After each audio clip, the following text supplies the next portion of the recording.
everyone, my name is Daria. Welcome to another video in my series of tips and tricks for Scrum Masters. This video will be a tutorial to using retrospective poker cards as well as an introduction to the book, Retrospectives, a Scrum Master's Guide. Some of you have already gotten a set of retrospective poker cards and you had some questions about how to use them. I will provide you all the information you need to get the most out of your retrospective poker cards. And if you don't have a deck yet, stay tuned to learn how these cards can help you make your retrospectives more effective. Let's open the deck and see what's inside. The first 20 cards represent the team deck, as I like to call it. These are the cards that you can use with your team to engage them in discussions even before the retrospective begins. The next 4 cards are general guidelines. And the last 20 cards are the instruction cards that you will use as a retrospective facilitator.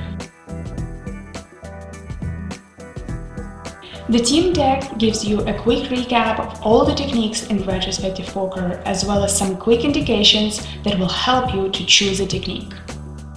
Some of you asked me what different colors represent. I just wanted to use more colors to make the deck brighter, but it actually created more confusion. So the real answer is colors do not mean anything. Let's look at the first card in more detail. Lean coffee at the top is the name of the technique. Then you see a symbol that will be used in the second part of the deck to easily recognize it.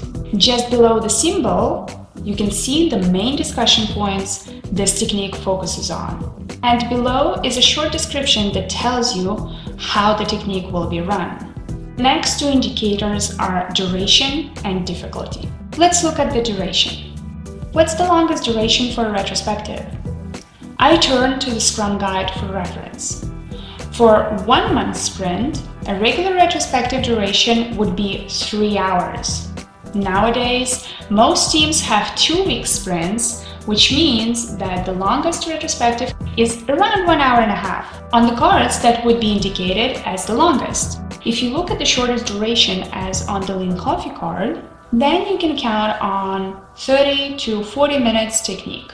Of course, it is just a guideline. It all depends on how you facilitate the discussion and your team. Difficulty here means difficulty of facilitation. There are only 3 symbols representing simple techniques, medium techniques, and demanding techniques. A simple technique does not require much preparation and can easily be run by someone new to facilitation, even a dev team member, while demanding techniques will require much stronger knowledge of Agile and Scrum, as well as strong facilitation skills. How do you use these cards to engage the team? The simplest way to do that is to choose the techniques you would like your team to focus on, or just techniques you feel comfortable facilitating and giving them to your team to choose from. The team can then choose a technique. It will make each retrospective more engaging and personal even before it starts, as the team will have an opportunity to choose the way they want the retrospective to be run. You can also turn this into a game and let the team randomly pick a card from the deck without looking. Feeling lucky? Give your team the whole deck and see what new technique you will need to run, even if you've never run it before. The second important part of retrospective poker is the actual instructions that guide you through each retrospective technique, and these cards are double-sided. Each card has a pair in the instructions deck. On the top side of the card, you have step-by-step instructions of how to run this retrospective from start to finish. On the back side of the card, you can see the whiteboard setup. Both sides together give you the full picture of the technique. If the instructions are talking about moving the cards from column to column, you will see that setup on the back side. It means that before the retrospective begins, you will know whether you need to prepare the whiteboard. These instruction cards are acting as your reminder that you can take with you to help you during the retrospective in case you forget the steps, and also as a learning point for new techniques that you have never run before. You can also use it when you go on vacation, for example, and give the cards to your dev team to run their retrospective while you're away. And the last 4 cards in the deck are general guidelines. Here you will find useful tips and reminders. Using the cards card essentially talks about using the team deck with your team. That's something that I've covered at the beginning of the video. The General Guidelines card gives you steps for running any retrospective regardless of what technique you choose. Voting card gives you 3 different options for voting. This is something that is used in many techniques, especially when you need to choose what topics to discuss or what action items to focus on.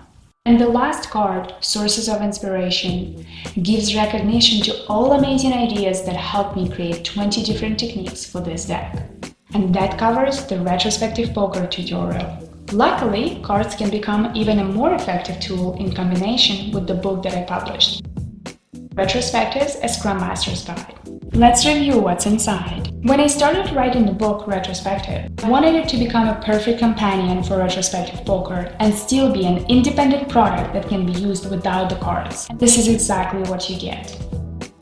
When you start reading the book, you're greeted with basic topics related to retrospectives that help you solve common challenges that you might encounter in your retrospectives and gives you some general guidelines on how to solve them. Then the book goes into many details for each technique, the same 20 techniques that you have in the retrospective poker card decks, separated into simple, medium, and demanding facilitation techniques. Each technique page provides you with much more information to make sure you run a productive and engaging retrospective from the very start. Here you have a high-level intro to the technique in 1 sentence, a broader description about when and how to use the technique. In addition to duration and facilitation difficulty, each technique is mapped to team maturity. It gives you an idea which team will benefit the most from a technique, depending on how mature they are as a team. Just below these indications, you can see the same whiteboard setup as shown in the cards. Whenever I got inspired by an idea, I put details about it in the concept section. Then you have very detailed instructions, where you can not only find a step-by-step guide, but also speaking cues. This is something that can help you prepare for a retrospective and will give you advice on how to turn the discussion in the right direction. Speaking cues, in my opinion, is one of the most important parts of this book, as they can get you started with a retrospective in a matter of minutes. Powerful questions are also included as part of the speaking cues. And at the end of the technique instructions, you can find modifications and facilitator note. Modifications usually give you ideas for how to adjust the same technique and make it into a new one, which opens up even more opportunities. In reality, you get even more than 20 techniques in the book, thanks to modifications. And facilitator notes give you some information about what kind of challenges you might face during this technique and how to prepare for them. As you can see, the book is a great extension to the retrospective poker cards for many reasons, and it can still be used independently of them. You can get the book and the cards already. The cards are available on my website, scrummaster.com. Click the link above or in the description to get your set of cards. Retrospectives, a Scrum Master's Guide, is available on Amazon in Kindle and paperback version. PDF version will eventually be available on my website as well. Click the link in the description or in the video to buy the book. These 2 tools are extremely useful for running awesome retrospectives that are not only productive but also engaging and bring you actual valuable results as a team. Thank you so much for watching and for your continuous support. Cheers and Scrum on!